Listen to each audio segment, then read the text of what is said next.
Moray Rabotai Birshotchem, dans quelques jours, vendredi exactement, nous entrons dans le mois de Hadar. Et à ce sujet, je voudrais vous appeler tous à une petite réflexion. Basée d'abord sur la Gemara de Betsa, qui dit Ita Bahem Eder. Celui qui veut que ses biens se maintiennent, se transmettent en fait, devra planter dans son champ un peuplier, Eder, Aleph d'Aleph. Le pshat, cette Gemara, c'est que le peuplier est un arbre remarquable, il n'y en a pas beaucoup, on le reconnaît. Comme à l'époque il n'y avait pas ce qu'on appelle aujourd'hui le cadastre, on délimitait les propriétés auprès des pouvoirs publics, tout le monde pouvait dire non c'est mon champ, non c'est mon champ. Tandis que si on plante un peuplier, tout le monde dit là où il y a le peuplier c'est le champ de Ploni Almoni. Donc on reconnaissait le champ. Donc Kachaït Kaimou, maintenant pour aller un peu plus dans le drash de cette Gemara, j'ai lu dans deux endroits, un dans le Shem Ishmuel, mon Rav, le Rav Shmuel de Sorachov, et dans le Bnei Issachar, l'idée suivante. En fait, ils font bien sûr une comparaison entre Eder et Hadar. Et ils disent comme ça, Ena et l'Oder. Celui qui veut que dans la vie, ce qu'il a acquis, qu'on appelle les chassim, qui vient d'ailleurs de la shon qui souille, quelque chose qui est caché, se maintiennent, il doit planter dans ces choses-là une dimension qui s'appelle Aleph Dalet Resh, qui est en fait Hadar, et Hadar qui est le mois de la Simcha et de la Hashgacha. Donc, ça c'est un premier point extrêmement important. Que tout ce que vous faites, ce que nous faisons, il faut le faire avec Simcha. La Simcha, c'est comme un écrin pour un bijou. Quand on a un bijou, on ne le laisse pas traîner. On le met dans une boîte, on le met la boîte au coffre-fort pour que le bijou ne soit pas volé. Quand dans notre vie, on a une expérience, quand on fait quelque chose, si on veut que cette chose-là nous appartienne vraiment, qu'elle soit acquise pour nous, il faut la faire dans la joie. Entre un bachot qui s'assoit pour le seder, parce que c'est l'heure, parce qu'il est obligé, parce que ses parents lui ont demandé, parce que son rave ne le laisserait pas faire autrement, celui-là, il risque de perdre le limoud qu'il va maintenant acquérir. Celui qui s'assoit dans la joie, avec le bonheur de réaliser que c'est un srout d'étudier à Torah. Et je vais le faire dans la joie, c'est-à-dire que chaque ligne de Gemara, chaque pérouge que je vais dire, chaque chose que je vais comprendre, je suis heureux de l'avoir acquis. Cette chose-là, elle vous restera toute la vie. Et ça, c'est un grand clan dans la vie de réaliser cette chose-là. Je voudrais vous dire une deuxième petite chose rapidement, parce que je trouve qu'elle est très belle.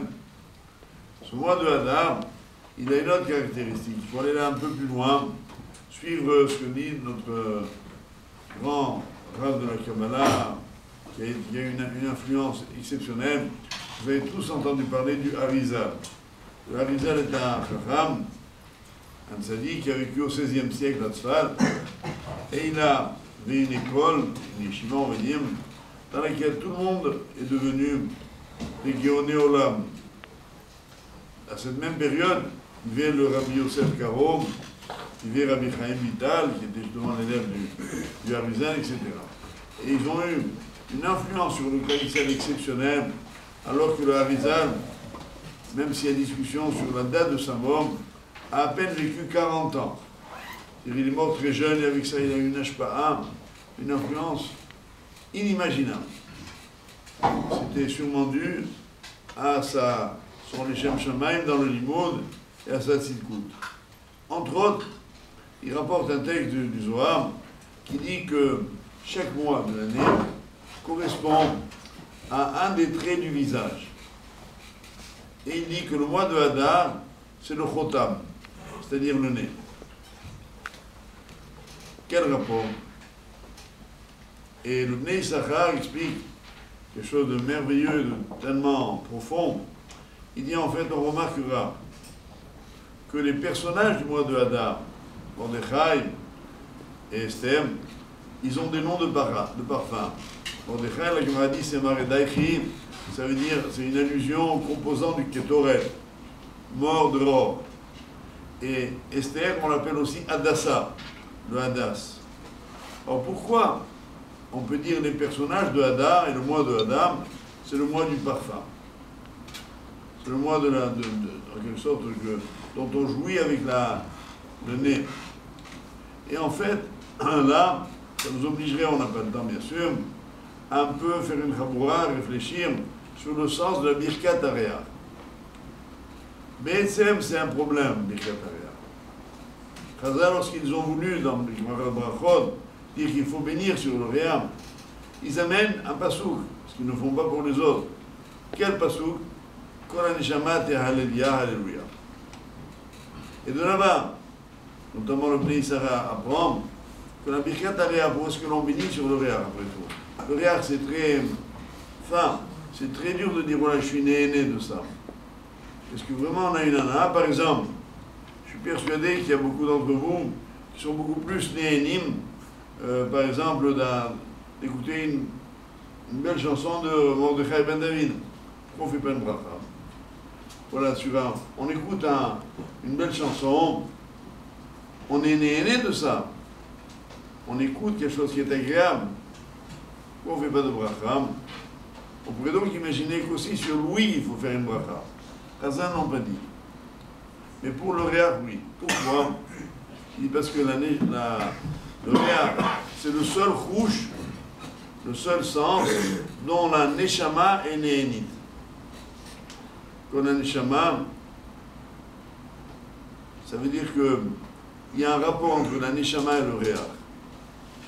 Le bakor de cela, c'est évidemment dans le chai de Adam Arishon, où Chava, on voit là-bas que lorsqu'elle a vu l'arbre, elle l'a vu, elle l'a touché, elle l'a mangé avec Adam, mais elle ne l'a pas senti. De là, on dit que le rouge du réach, il n'a pas été perverti, il n'a pas été perturbé par le chai de Adam Arishon. Donc c'est un rouge qui restait tahor. Voilà pourquoi d'ailleurs, on a le minhag, à Yom Kippourim, où il est interdit d'être néné de notre gouffre. On peut sentir, et même certains, d'Afka, qui s'efforcent de dire la bracha de Birkat Hareach le jour de Yom Kippour.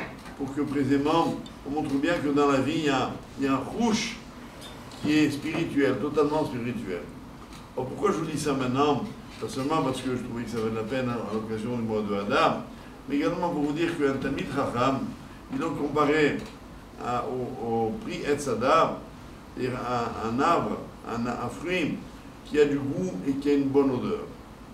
On dit que le Talmid Chacham a une bonne odeur, ça veut dire quoi? Ça veut dire que de ce qu'il est, de ce qu'il fait, se dégage une dimension spirituelle rouhanite. Comme si on pouvait voir la rouhaniout, on pouvait voir la neshama. Je voudrais vous demander à tous, d'aspirer à devenir cela, d'arriver à cette madriga, et de vous dire que c'est à votre portée. Ne croyez pas que je parle de choses qui sont en Bachamaïm. C'est là. Comment ça s'appelle, laquelle rue Pierre Doise. Voilà. Enfin, depuis que Rabbi Sadia s'en occupe, elle ne savait pas Pierre Doise, elle s'appelle Ardoise. Enfin, c'est pour les Mekoubanim. Le fait est, c'est que on peut arriver à cette madriga, c'est même l'endroit où on peut rêver d'y arriver. On doit y arriver. Comment ça se fait?